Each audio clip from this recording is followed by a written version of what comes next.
व्यक्ति अपने फोकस को नेगेटिव थॉट से पॉजिटिव थॉट के रूप में देखने लगता है, तब चीज़ें कितनी अलग दिखाई देती है, चीज़ें कितनी आसान हो जाती है। इस स्टोरी को सुनने के बाद आप सीख जाएंगे कि अपनी लाइफ का रिवैल्यूएशन कैसे करते हैं और निराशा, उदासी, इन सब चीज़ों से कैसे दूर रहें, कैसे इसको कंट्रोल करें। डॉक्टर नॉर्मन विंसेंट पील, जो कि पेशे से एक मनोवैज्ञानिक है, उनका एक 52 साल का पेशेंट उनसे मिलने आया। वह बहुत परेशान था। उसने घोर निराशा प्रकट की। उसने कहा कि वह सब कुछ खो चुका है। उसने अपने पूरे जीवन में जो भी संग्रह किया था, जो भी बनाया था, सब खत्म हो चुका था। डॉक्टर विंसेंट ने उससे दोबारा पूछा, सब कुछ? व्यक्ति ने दोहराया, हाँ सब कुछ। उसने कहा, मैं असफल हो चुका हूँ, मेरे पास कुछ नहीं बचा है, सब कुछ चला गया है, कोई उम्मीद नहीं है और मैं फिर से शुरू करने के लिए बहुत बूढ़ा हो गया हूँ, मैंने सारा विश्वास खो दिया है।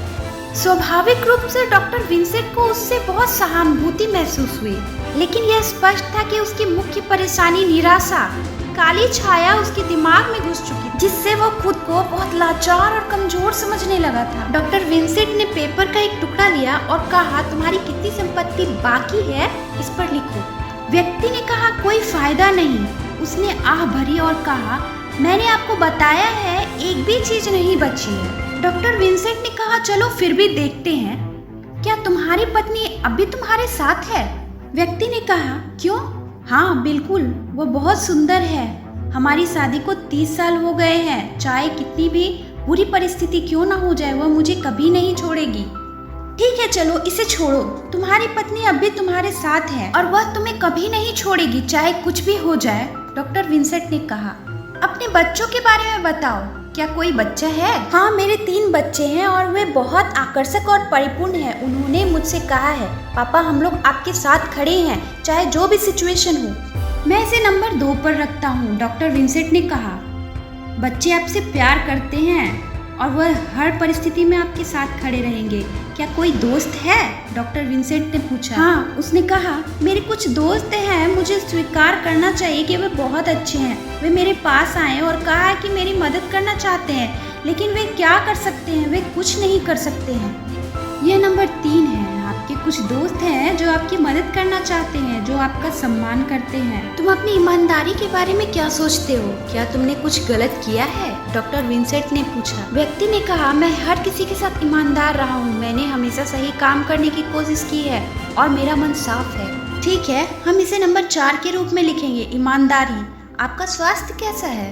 मेरा स्वास्थ्य ठीक है, व्यक्ति ने जवाब दिया। मुझे बहुत कम बीमार दिन मिले हैं और मुझे लगता है कि मैं शारीरिक रूप से बहुत अच्छी स्थिति में हूँ। तो चलिए इसे हम नंबर 5 के रूप में लिखते हैं, अच्छा शरीर, स्वास्थ्य। मार्केटिंग, व्यापार के बारे में क्या ख्याल है? क्या तुम्हें लगता है कि अभी व्यापार किया जा सकता है? बाजार में अपॉर्चुनिटीज की कमी नहीं है? व्यक्ति ने कहा, हाँ, मेरे पास बहुत सारे एक्सपीरियंस हैं जो मेरे पूरे उम्र काम करने से इकट्ठी हुई है। यह नंबर 6 है। यहाँ अवसरों की कमी नहीं और तुम्हारे पास एक्सपीरियंस की कमी नहीं। फिर डॉक्टर विंसेंट ने व्यक्ति से पूछा, क्या आप ईश्वर में विश्वास करते हैं और ईश्वर आपकी मदद करेगा? व्यक्ति ने कहा, हाँ, मुझे नहीं लगता है कि अगर मुझे ईश्वर की मदद नहीं मिलती तो मैं यहाँ तक पहुँच पाता। डॉक्टर विंसेंट ने कहा, चलो अब तुम्हारी संपत्तियों की सूची बनाएं जो तुम्हारे पास अभी है। नंबर 1, एक सुंदर पत्नी जो 30 साल से तुम्हारे साथ है, तुम लोग साथ में बहुत खुश हो। नंबर 2, 3 समर्पित बच्चे जो आपके साथ हैं। नंबर 3, ऐसे दोस्त हैं जो आपकी मदद करेंगे और आपका सम्मान करते हैं। नंबर 4, ईमानदारी जिस पर शर्मिंदा होने की कोई बात नहीं है।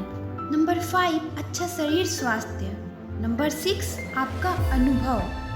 नंबर 7, धार्मिक आस्था। डॉक्टर विंसेंट ने उस पेपर के टुकड़े को उस व्यक्ति के सामने फेंका और कहा, इसे देखो, मुझे लगता है कि तुम्हारे पास काफी संपत्ति है। मुझे लगता है कि तुमने तो मुझे बताया था कि सब कुछ खत्म हो गया है। वह व्यक्ति शर्म से मुस्कुराया और कहा, मुझे लगता है कि मैंने इन चीज़ों के बारे में सोचा ही नहीं था। शायद चीज़ें इतनी भी बुरी नहीं है, उसने सोच समझ कर कहा।